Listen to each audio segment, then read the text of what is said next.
आज मैं एक्सप्लेन करने वाला हूँ मलयालम की एक बेहतरीन मूवी को जिसका नाम है मार्को। ये 2024 की आज तक की बेहतरीन मूवी है जिसके अंदर भर भर के एक्शन सीन्स और ब्रूटलिटी है जो कि हमारी होश उड़ा कर रख देती है। तो आइए दोस्तों फिर एक्सप्लेन करते हैं आज की बेहतरीन मूवी को। कहानी की शुरुआत में हमें एक तारिक नाम के आदमी को दिखाया जाता है और उसके घर पर पुलिस आई होती है। दरअसल पुलिस उसके घर पर इसलिए आई थी क्योंकि तारिक के छोटे भाई वसीम का किसी ने मर्डर कर दिया था। वसीम के खूनी का पता लगाने के लिए पुलिस ऑफिसर सत्यम तारिक से पूछता है कि क्या तुम्हें किसी दुश्मन पर शक है। इस पर तारिक उससे कहता है कि हमारे बिजनेस में काफी सारे दुश्मन होते हैं पर मुझे अच्छी तरह से पता है कि किसने मेरे भाई को मारा होगा। असल में तारिक और वसीम का काफी बड़ा बिजनेस था और शायद से वसीम के दुश्मन ने उसकी जायदाद पर कब्जा करने के लिए उसे मार दिया था। तब पूछताछ करने के बाद सत्यम वहाँ से चला जाता है। अब अगले दिन तारिक के घर पर सभी लोग वसीम के मरने का शोक मना रहे थे। तभी हम तारिक के घर पर रसेल को देखते हैं। रसेल काफी सालों से तारिक और वसीम को जानता था। रसेल भी वसीम की फोटो पर फूल चढ़ाने आया होता है पर इतने में वहाँ पर वसीम का दोस्त विक्टर आ जाता है जो कि बचपन से ही देख नहीं सकता था। लेकिन जब वसीम को मारा गया था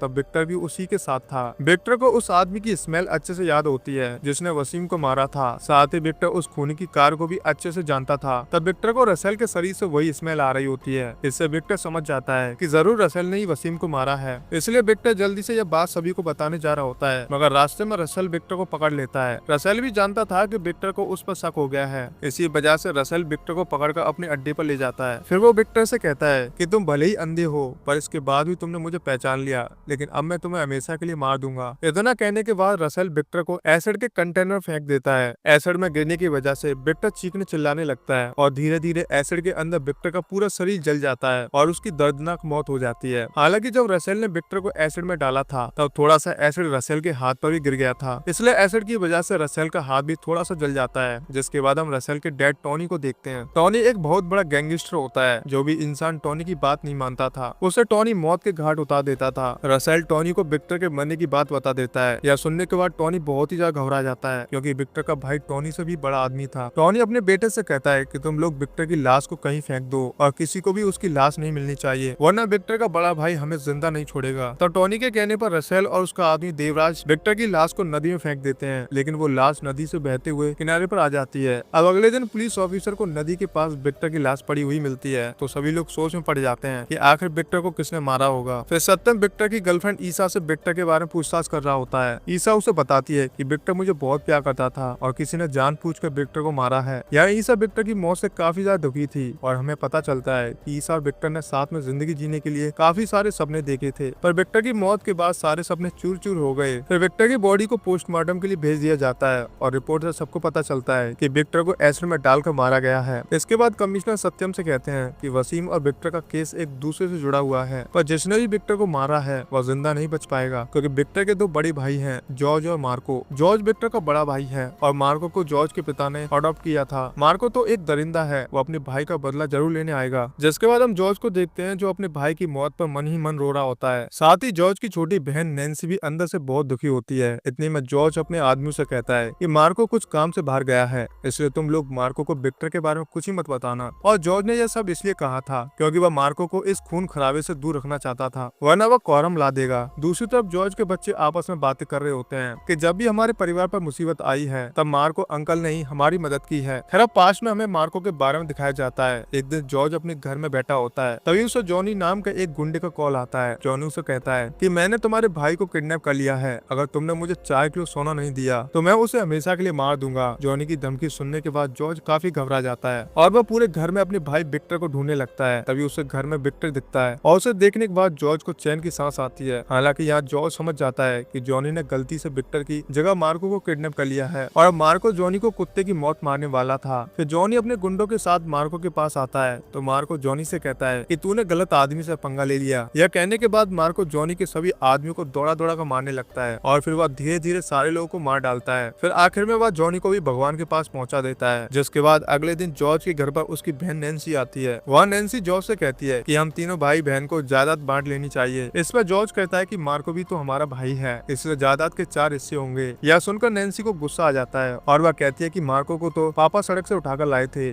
उसका हमारी जायदाद में क्या हिस्सा हो सकता है। तो जॉर्ज उससे कहता है कि पापा मार्को को बड़ी प्यार से हमारे घर पर लाए थे, इसलिए मार्को भी हमारी जायदाद का बराबर का हिस्सेदार होगा। इतने में विक्टर भी वहाँ पर आ जाता है। विक्टर नैन्सी से कहता है कि दीदी आप बस जायदाद के लिए यहाँ आई हो, पर मुझे तो ज्यादा से ज्यादा मार्को पसंद है। विक्टर की बात सुनकर जॉर्ज को भी काफी अच्छा लगता है। अब विक्टर मार्को के पास आता है जहाँ मार्को अकेले में स्मोकिंग कर रहा था, पर उसी समय जॉर्ज भी मार्को के पास आ जाता है। जॉर्ज मार्को को स्मोकिंग करते हुए देख लेता है और यहाँ जॉर्ज को किसी का स्मोकिंग करना पसंद नहीं था, इसलिए वो मार्को पर काफी गुस्सा भी होता है। लेकिन मार्को अपने बड़े भाई को एक भी उल्टा जवाब नहीं देता और यहाँ पर हम समझ पाते हैं कि इन भाइयों में आपस में काफी ज्यादा प्यार है। अब मूवी प्रेजेंट में आती है जहाँ सभी लोग विक्टर के फ्यूनरल पर शोक मनाने आए थे। जॉर्ज भी अपने भाई की आत्मा की शांति के लिए भगवान से प्रार्थना कर रहा होता है। तभी वहाँ पर मार्को आ जाता है जो कि विक्टर की मौत से काफी ज्यादा बेचैन हो गया था। मार्को सबके सामने आते ही कहता है कि मेरे भाई को उस दिन शांति मिलेगी जिस दिन मैं अपने भाई के खूनी को मार दूंगा। मैं अपने भाई की मौत का बदला जरूर लूंगा। तभी यह सुनकर वहाँ बैठे सभी लोग ज्यादा डर जाते हैं क्योंकि पता नहीं मार्को अब क्या करने वाला है। फिर फ्यूनरल के बाद जॉर्ज मार्को से जाकर कहता है कि तुम्हें विक्टर का बदला लेने की कोई जरूरत नहीं है, मैं अकेले सब कुछ संभाल लूंगा। इस पर मार्को कहता है कि विक्टर सिर्फ आपका ही नहीं बल्कि मेरा भाई भी था, इसलिए मैं उस खूनी को ढूंढकर कुत्ते की मौत मारूंगा। इतना कहने के बाद मार्को वहाँ से चला जाता है। अब मार्को को विक्टर के साथ बिताए हुए सभी पल याद आ रहे होते हैं और वह काफी ज्यादा दुखी बैठा था। जिसके बाद हम जॉर्ज को देखते हैं। जॉर्ज अपने सभी पार्टनर्स के साथ बैठा होता है, साथ ही वह टोनी और उसका बेटा भी आया होता है। टोनी जॉर्ज को समझाता है कि तुम्हें विक्टर को भूलकर अपने काम पर ध्यान देना चाहिए। असल में टोनी किसी भी तरह जॉर्ज का ध्यान विक्टर के ऊपर से हटाना चाहता था, वरना वो कभी फंस सकता है। पर जॉर्ज उससे कहता है कि विक्टर मेरी जान था, उस खूनी को मैं ऐसी मौत दूंगा जिसे देखकर सभी कांप जाएंगे। इतने में मार्को जॉर्ज के पास आता है। वो उन सभी से कहता है कि मेरे भैया सही कह रहे हैं। मार्को की बात सुनकर वहाँ बैठा एक आदमी उससे कहता है कि तुम्हें हमारे बीच में बोलने की कोई जरूरत नहीं है। यह सुनकर मार्को उस आदमी पर गुस्सा आ जाता है और वह गुस्से में उस आदमी को वहीं पर मार डालता है। खैर अगली सुबह सत्यम अपने ऑफिसर के साथ वसीम की मौत का पता लगाने के लिए उसी फैक्ट्री पर जाता है क्योंकि फैक्ट्री पर ही वसीम को मारा गया था। पुलिस वाले वहाँ के सीसीटीवी चेक करते हैं लेकिन उन फोटोज में एक भी क्लिक नहीं होती। इस पर सत्यम अपने ऑफिसर से कहता है कि जरूर किसी ने प्लान बनाकर वसीम को मारा है और वसीम को मारने के बाद उस आदमी ने सीसीटीवी के सारे फोटोज डिलीट कर दिए होंगे। वहीं दूसरी तरफ टोनी देवराज और रसेल से कहता है कि तुम लोगों को मार्को से सोच समझ कर बात करनी होगी। अगर मार्को को तुम पर शक हुआ तो वो तुम्हें भी मार देगा। तब रसेल और देवराज मार्को के सामने ऐसा बिहेव करते हैं कि वो दोनों विक्टर की मौत पर काफी ज्यादा दुखी हैं। हालांकि अंदर ही अंदर वो दोनों मार्को को मारने का प्लान बना रहे थे और यहाँ मार्को उन दोनों पर जरा भी शक नहीं होता। जिसके बाद मार्को रसेल के साथ मिलकर विक्टर की मौत के पीछे की वजह ढूंढने लगता है। साथ ही मार्को सत्यम से भी जाकर विक्टर के केस के बारे में पूछता है। सत्यम उसे बताता है कि तुम्हारे भाई को एसिड में डुबाकर मारा गया है। यह सुनने के बाद तो मार्को की आग और भी बढ़ जाती है कि मेरा भाई कितना ज्यादा तड़पा होगा। दूसरी तरफ टोनी तारिक से कहता है कि मार्को तुमसे भी आकर सवाल पूछ सकता है, इसलिए तुम सोच समझ कर उससे बात करना। तब तारिक टोनी के कहने पर मार्को से संभल कर बात करता है। साथ ही तारिक मार्को से झूठ कहता है कि मैं नहीं जानता कि विक्टर को किसने मारा है, शायद से विक्टर की मौत एक एक्सीडेंट होगी। इस पर मार्को कहता है कि विक्टर की मौत एक्सीडेंट नहीं है, विक्टर को किसी ने जानबूझकर मारा है। इसके बाद मार्को अपने एक दुश्मन मंसूर से मिलने जाता है और यहाँ मार्को को उसी पर शक था कि कहीं उसने विक्टर को तो नहीं मारा। वह मंसूर मार्को से कहता है कि अगर तुमने मुझे फाइट में हरा दिया तो मैं तुम्हें विक्टर के खूनी के बारे में बता दूंगा। तो मार्को इस फाइट का चैलेंज एक्सेप्ट कर लेता है। इसके बाद इन दोनों की लड़ाई शुरू हो जाती है। तो शुरुआत में मार्को मंसूर को बहुत मारता है, लेकिन तभी मंसूर के आदमी मार्को पर हमला कर देते हैं। पर मार्को मंसूर के आदमियों को भी मारने के बाद आखिर में मंसूर को ही मारने वाला होता है। इतने में मंसूर मार्को से कहता है कि तुम्हारे भाई को किसी बाहर की गैंग ने मारा है। उस गैंग के लीडर की मूंछ दाढ़ी नहीं है। साथ ही हमें पता चलता है कि मंसूर ने रसेल के कहने पर मार्को से झूठ कहा था। असल में रसेल को पहले से पता था कि मार्को मंसूर के पास जाकर आएगा, इसलिए उसने मार्को का ध्यान भटकाने के लिए कहा था। फिर हम टोनी को देखते हैं। टोनी को उसके आदमी बताते हैं कि कल जॉर्ज का 120 किलो सोना बोट से हमारी सिटी में आने वाला है। तो यह सुनकर टोनी जॉर्ज के सोने को चुराने का प्लान बनाने लगता है। वो अपने आदमियों से कहता है कि हम लोग 30 किलो सोना देकर कस्टम ऑफिसर को खरीद लेंगे, बाकी का 90 किलो सोना हम लोग अपने पास रख लेंगे और हम जॉर्ज को बताएंगे कि कस्टम ऑफिसर ने तुम्हारा सारा सोना अपने कब्जे में ले लिया। इससे जॉर्ज को किसी पर भी शक नहीं होगा। जिसके बाद देवराज कस्टम ऑफिसर को खरीद लेता है। साथ ही वो उसे जॉर्ज के 120 किलो सोने की लोकेशन भी बता देता है, जिससे टोनी का काफी ज्यादा फायदा होता है। फिर अगले दिन देवराज जॉर्ज को जाकर बताता है कि तुम्हारा सोना ऑफिसर्स ने पकड़ लिया है। यह सुनकर जॉर्ज सोच में पड़ जाता है कि आखिर किसने ऑफिसर को हमारे सोने की लोकेशन बताई होगी। फिर जॉर्ज देवराज से कहता है कि मैं उस आदमी को ढूंढ कर मार दूंगा जिसने मुझसे गद्दारी की है। यह सुनकर देवराज टेंशन में आ जाता है कि कहीं जॉर्ज को सारी सच्चाई पता न चल जाए, इसलिए वह जॉर्ज को कार में ही चाकू मारने की कोशिश करता है और जॉर्ज देवराज को देख लेता है। हालांकि यह चाकू लगने की वजह से जॉर्ज की हालत काफी ज्यादा खराब हो जाती है। फिर जॉर्ज के आदमी उसे जल्दी से हॉस्पिटल लेकर जाते हैं और हॉस्पिटल में उसका इलाज चालू हो जाता है। तभी वहाँ पर मार्को भागते हुए आता है और मार्को अपने बड़े भाई की हालत देखकर काफी ज्यादा दुखी था। इतने में टोनी मार्को को बताता है कि तुम्हारे भाई को देवराज ने चाकू मारा है और यार टोनी ने ने जानबूझकर यह गेम खेला था जिससे मार्को को टोनी पर विश्वास हो सके। दूसरी तरफ टोनी देवराज से कहता है कि मार्को को तुम्हारे बारे में पता चल गया है और तुम किसी सेफ जगह पर जाकर छुप जाओ। तो टोनी के कहने पर देवराज शहर के बाहर चला जाता है। जिसके बाद अगले दिन राज नाम का एक लड़का सत्यम के पास आता है। वो सत्यम को बताता है कि जब वसीम को मारा जा रहा था तब मैं वहीं पर छुपा हुआ था। असल में राज वसीम की फैक्ट्री में छुपकर वीडियो बनाने आया था क्योंकि वसीम की फैक्ट्री में गैर कानूनी काम होते थे और तभी राज ने देखा कि तारिक और रसेल ने मिलकर वसीम का खून किया है। राज ने यह सब कुछ अपने कैमरे में भी रिकॉर्ड किया था तो वह यह वीडियो सत्यम को दे देता है। फिर सत्यम वो रिकॉर्डिंग कमिश्नर को जाकर दिखाता है पर वो कमिश्नर टोनी से मिला हुआ था। वो टोनी को तुरंत यह बात बताता है तो टोनी यह जानने के बाद सीधा सत्यम के पास आता है और उसे जान से मार डालता है। साथ ही वह राज को भी ठिकाने लगा देता है। फिर हम मार्को को देखते हैं। मार्को अपने कमरे में शांत बैठा होता है। इतने में वहाँ पर मार्को की गर्लफ्रेंड मारिया आती है। मारिया उससे कहती है कि तुम मुझे कभी भी टाइम नहीं देते, मुझे नहीं लगता कि हम दोनों एक दूसरे के लिए बने हैं। इतना कहने के बाद मारिया मार्को को उसकी रिंग वापस दे देती है और वहाँ से चली आती है। हालांकि तब भी मार्को उससे कुछ नहीं कह पाता। फिर हम जॉर्ज को देखते हैं। जॉर्ज का आदमी उसे वो वीडियो लाकर दिखाता है जिसमें रसेल और तारिक वसीम को मार रहे थे। हमें पता चलता है कि असल में सत्यम को कमिश्नर पर शक हो गया था, इसलिए उसने मरने से पहले जॉर्ज के एक आदमी को वो वीडियो दे दी थी। तो जॉर्ज ये सब देखकर समझ जाता है कि रसेल ने वसीम और विक्टर को मारा है और जॉर्ज ने रसेल के हाथ पर एसिड का निशान देखे थे। जिसके बाद जॉर्ज जल्दी से मार्को को कॉल करता है पर उस समय मार्को रसेल के साथ कहीं जा रहा था और कॉल पर जॉर्ज मार्को को सारी बात बता देता है। लेकिन जब तक मार्को रसेल को कुछ कर पाता उससे पहले रसेल के आदमी मार्को को और उसके दोस्त अनवर को बांध देते हैं। तो रसेल उससे कहता है कि आखिरकार तुम्हें सारी सच्चाई पता चल गई मगर मैं तुम्हें बदला लेने के लिए जिंदा नहीं छोड़ूंगा। फिर रसेल मार्को के सामने बड़ी बेरहमी से अनवर का एक हाथ काट देता है और अनवर जो से चिल्लाने लगता है। अपने दोस्त को तड़पते हुए देखकर मार्को को और भी ज्यादा गुस्सा आ जाता है। फिर जब रसेल मार्को को मारने वाला होता है तो मार्को किसी तरह से रसेल और उसके आदमियों को मारना शुरू करता है और फिर वो एक एक करके रसेल के सभी आदमियों को मार देता है। फिर वह रसेल को भी बुरी तरह से तड़पाता है। इसके बाद मार्को अनवर को ले जाकर कार में बैठा देता है। उसे कार में बैठाने के बाद मार्को गुस्से में रसेल को मारने जाता है पर तभी टोनी मार्को को कॉल करके कहता है कि अगर तुमने मेरे बेटे को मारा तो मैं विक्टर की गर्लफ्रेंड को मार दूंगा और उसके पेट में तुम्हारे भाई का बच्चा है। यह सुनने के बाद मार्को रसेल को कुछ नहीं कहता।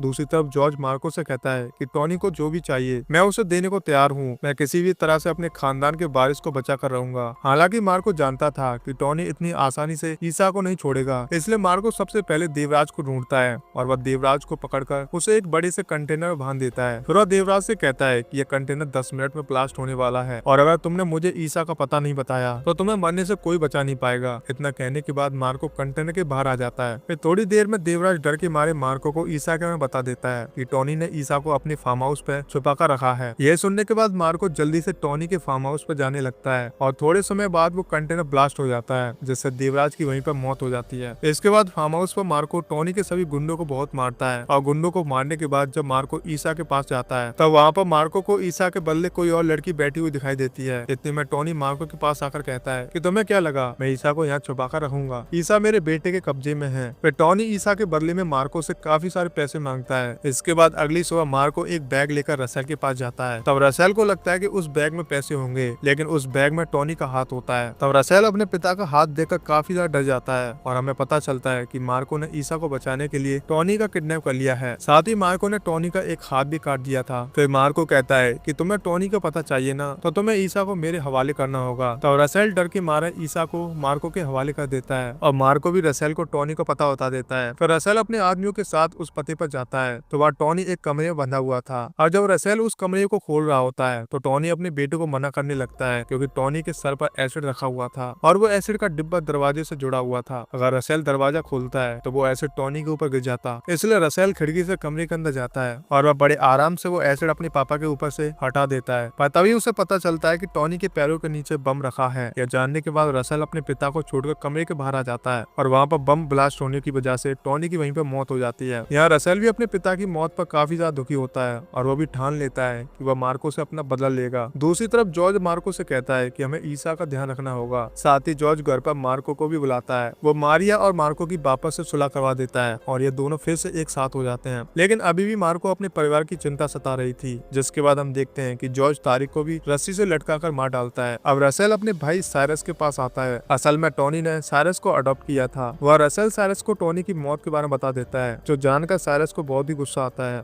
और वह रसेल से कहता है कि मैं मार्को को जिंदा नहीं छोड़ूंगा। फिर घर पर हम मार्को को देखते हैं। काफी समय बाद मार्को और मारिया एक साथ बैठे होते हैं। इतने में ईसा मार्को के पास आती है। वो मार्को को एक गिफ्ट देते हुए कहती है कि विक्टर तुमसे बहुत प्यार करता था और विक्टर ने मुझे ये गिफ्ट तुम्हें देने के लिए कहा था, जो देखकर मार्को इमोशनल हो जाता है। इधर रसेल मार्को के पूरे परिवार के बारे में पूछता है और यहाँ पर वो मार्को के परिवार पर हमला करने का प्लान बना रहा था। दूसरी तरफ ईसा के पेट में काफी ज्यादा दर्द होने लगता है, इसलिए जॉर्ज जल्दी से डॉक्टर को घर पर बुलाता है क्योंकि घर के बाद जाने पर ईसा की जान को खतरा हो सकता है। तो डॉक्टर उनसे कहते हैं कि हमें जल्दी से ईसा की डिलीवरी करनी होगी, जिसके बाद ईसा की डिलीवरी का ऑपरेशन शुरू हो जाता है। तभी एकदम से घर की लाइट चली जाती है। फिर जॉर्ज मार्को से कहता है कि तुम ईसा और मारिया का ध्यान रखो, मैं लाइट का स्विच ऑन करके आता हूँ। जिसके बाद जॉर्ज स्विच ऑन करने जा रहा होता है तो उसे घर में रसेल के गुंडे दिखाई देते हैं। तो जॉर्ज उन गुंडों को गोली मारने लगता है और गोली की आवाज सुनकर मार्को भी चौकन्ना हो जाता है। फिर साइरस और रसेल अपने आदमियों के साथ घर पर हमला कर देते हैं और वो लोग घर के सभी लोगों को मारने लगते हैं। वही हम देखते हैं कि साइरस ने जॉर्ज को भी मारकर घायल कर दिया था। दूसरी तरफ मार्को भी गुंडों से लड़ रहा होता है, लेकिन साइरस मार्को को भी बहुत ही मारता है। तो सभी गुंडे एक एक करके घर के सभी औरतों को मार डालते हैं। साथ ही रसेल अपनी आग बुझाने के लिए घर के छोटे बच्चों को भी बड़ी बेरहमी से मार डालता है। फिर साइरस ईसा के कमरे में जाता है जहाँ ईसा ने तब तक अपने बच्चे को जन्म दे दिया था। तभी वो ईसा को मारकर उसके बच्चे को अपने हाथ में उठा लेता है और आखिर में वो मार्को के सामने उसके परिवार के सभी लोगों को मार डालता है। हालांकि यहाँ साइरस मार्को को नहीं मारता,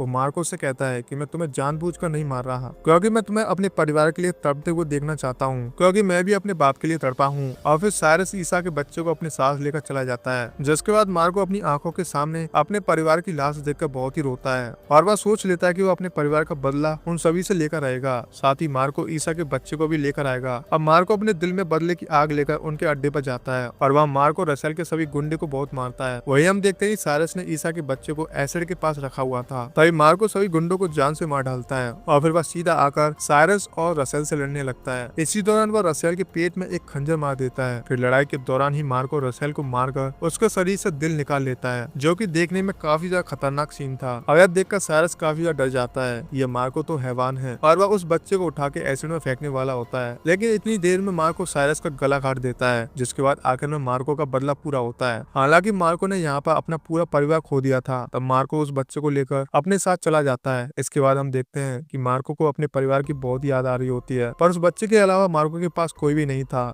इसलिए उसे अपने बच्चे की तरफ पालने लगता है। और दोस्तों इसी के साथ इस फिल्म की कहानी यहीं पर समाप्त होती है। तो दोस्तों मैं उम्मीद करता हूँ आप लोगों को इस फिल्म की कहानी काफी ज्यादा बढ़िया लगी होगी, और पर्सनली मैं बताऊँ तो मुझे तो बहुत ही अच्छी लगी इस फिल्म की कहानी। और इसी बात के लिए आप हमारे चैनल को जरूर सब्सक्राइब कीजिएगा, और मैं आप लोगों से जानना चाहता हूँ कि आप लोगों को कैसी लगी, कमेंट करके जरूर बताइएगा। तो फिर मिलते हैं दोस्तों एक और बेहतरीन मूवी के साथ। जय हिंद दोस्तों।